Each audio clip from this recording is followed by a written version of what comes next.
আমি একজন স্বর্ণকার ভাই, তাই স্বর্ণের কাজের বিষয়ে কিছু কথা বলে গেলাম। আমরা শুধুমাত্র শিল্পী নই, আমরা একটি প্রাচীন ঐতিহ্যের ধারক ও বাহক।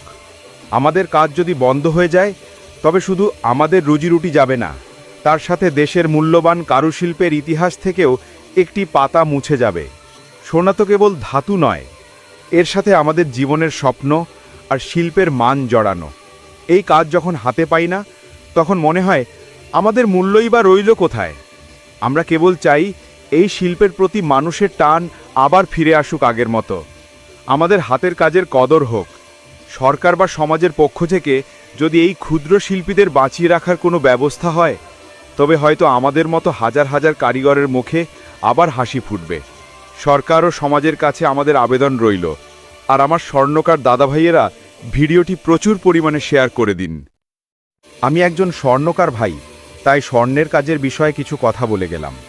আমরা শুধুমাত্র শিল্পী নই, আমরা একটি প্রাচীন ঐতিহ্যের ধারক ও বাহক। আমাদের কাজ যদি বন্ধ হয়ে যায়, তবে শুধু আমাদের রুজিরুটি যাবে না, তার সাথে দেশের মূল্যবান কারুশিল্পের ইতিহাস থেকেও একটি পাতা মুছে যাবে। সোনা তো কেবল ধাতু নয়, এর সাথে আমাদের জীবনের স্বপ্ন আর শিল্পের মান জড়ানো। এই কাজ যখন হাতে পাই না, তখন মনে হয় আমাদের মূল্যই বা রইল কোথায়। আমরা কেবল চাই এই শিল্পের প্রতি মানুষের টান আবার ফিরে আসুক আগের মতো।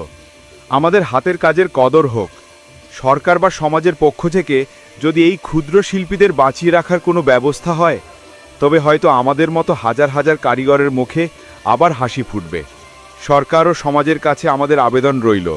আর আমার স্বর্ণকার দাদাভাইয়েরা ভিডিওটি প্রচুর পরিমাণে শেয়ার করে দিন।